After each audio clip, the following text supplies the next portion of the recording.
Hürmetli vatandaşlık siyemize davamlaştırımız. Bugünkü sağış 2019 yıl 10. ayının 7. günü hafta düşenbe. Endiki mavzumunda hürmetli vatandaş. Şetiyen. Amerika Cungo pul muamele uğraşı meydanıga kirip gelse bir pay ok bilen Cungo tügeydi. Mavzuda haber 10. ayının 7. günü Cungo'ga nazar torbiyeti ilan kılındı haber. Mındak başlan. Abdure Camintiyen. Bunu küçügerek bir makal edisanlan bu. Köpçülük Amerika Cungo soğudu uğraşı kaçan ahırlışıdı. Kim galbı kılıdı dep göz çıkıvatıdı. Kim kandak terakki kılıdı. Kişiler göz çıkıvatıdı. Ve şundak deydiğen meseleleri göz çıkıvatıdı. Tünügen Tayvan Üniversitesi Lindsay güven salonunda Amerika Cungo soğudu uğraşı örlevatıdı. Tayvan kandak mastışıdı, mavzul rasıda muhakeme yegene ötközüldü. Yegenga profesör Şetiyen, doktor Vucalın, profesör Mingjuçim katarlık alımla katlaşıp yüreklik tahlil kılıp mındak hesapladı. Eğer Amerika Cungo pul muamele sahası uğraş meydana kirip gelediğen bulsa, eğer Amerika Cungo pul muamele sahası uğraş meydana kirip gelediğen bulsa, Amerika bir pay ok bilen Cungo'nu halak kılıdı. 6. güne içtimai grupla Junhua Mingo erken uçur ve ahbarat cemiyetinin teklifi boyunca nüfuzlu karbapla cümleden Amerika Canubi Carolina Üniversitesi profesörü Şetiyen İktisatşünas Vucalın katarlıkla katlaşkan bir muhakeme yığını açıldı. Oval profesör Şetiyen soda uğraşının başlanışı ahval doğrusu toxtaldı. Dəsləbdə Cungo tuharları Amerika bazarlarına kirse 1% bacelini attı. Demek burada 10 dolarga 3 dolar bac koydu digellik bilanda vatandaş. Hazır 21'de 5% bacelinidir. Soğudu söhbeti deyin ki belki Cungo tuharlardan 27'de 8%'den ya ki 30% geçe baceliş yolu koyuldu.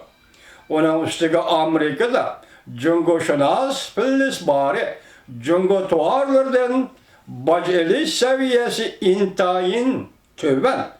Baş dormisi 50%'den 100% geçe yukarı götürülüşü gerek de hesapladı.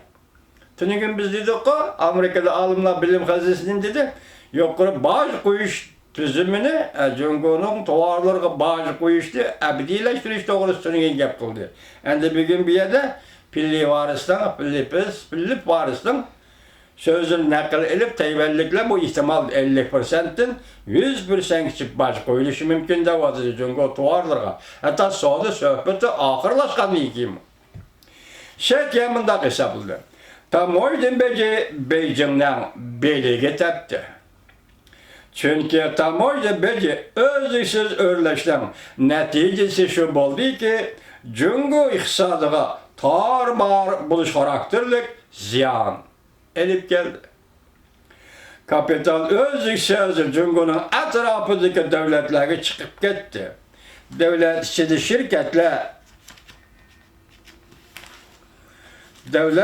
şirketle takılışka başladı.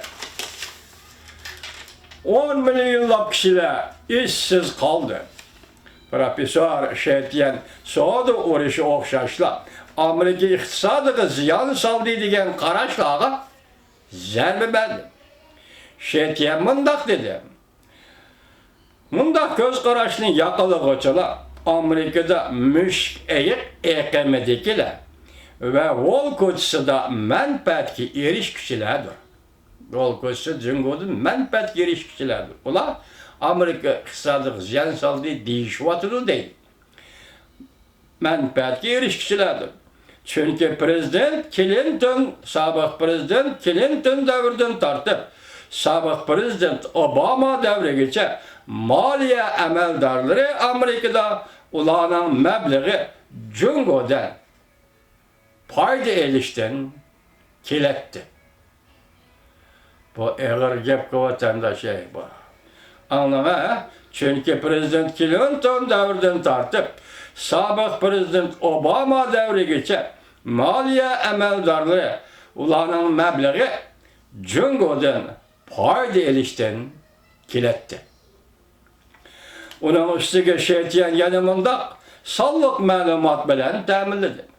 Amerika cemiyeti yakında Rice'ın aşkı asaslanğanda işte yani 67% Amerikalı Soğudu uğraşıda ziyan tartsak mı meyle? Lekin hükümetini yanıla kollayımız. Çünkü şunu bilimiz ki bu devlet menfaatidir deyişti. Devlet menfaati şahsın menfaatinden üstün durudu deyişti. Demek 67% Amerikalı hazır Amerika Koşmuş Ştatlarının hükümeti yaki Prezident Trump hükümetinin Cungo'ya baş koyuşunu kollavatıdır degan söz. Amerika cemiyetinin umumi iqtisadi ahvali intayin yaxshi. Prezident Trump Aqsaray kirishdan burun 18 ming nokta atrofida edi. Siyosiy iqtisodda bu nima deganlik tushunmay qoldim vatandosh. Navbatda hozir 26 ming nuqtaga o'rladi. Navbatda hozir Amerikada ishsizlik 3-5%ga tushib qoldi. Bundan her qaysi devletler heves kılıvatıdı ve kızıkıvatıdı. Şetiyen tüvendeki 9 nokta boyunca Beijing'in nöbetki içinişlik ahvalına çendirdi. Birinci, Cungo'da siyasi hakimiyet kıl üstüde durmakta. Deydi, Şetiyen Efendi deydi ki, profesör, birinci, Cungo'da siyasi hakimiyet kıl üstü durmakta. Bu kadar harbiy para tarpısıda tarihxanalı kirdik Allah'ımı özünü tizimi tışkı mecbur oldu. Bu doğru haber anlattık o sizlerge. Hatta tarihxanada kaçı vakit oturursan diyen bu hesap mı defteri yazdı bakatım. Hazır bir adı şey etkenimdeydi bakatım harbiy para tarpısıda tarihxanalı kirdik Allah'ımı tizimden dedi. İkinci, Amerika'da eksport kılışta kızıl rakam azlap gitti.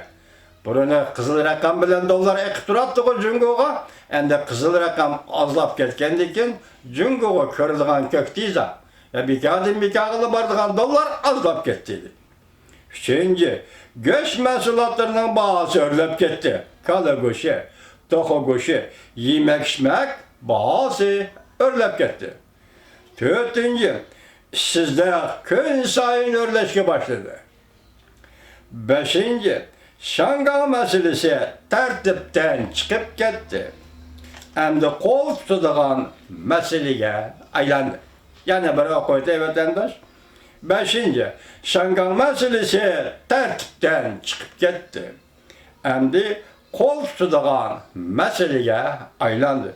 Altıncı, bir yol, bir belbağ, siyasi şu çağda Staliye birden bir kullanğan yaki qatnışqı maqul degen bolsa, hazır Staliyemi bu prinsip aldıda özün tutabilişqı ve qaytı oylaşqı mecbur boldu.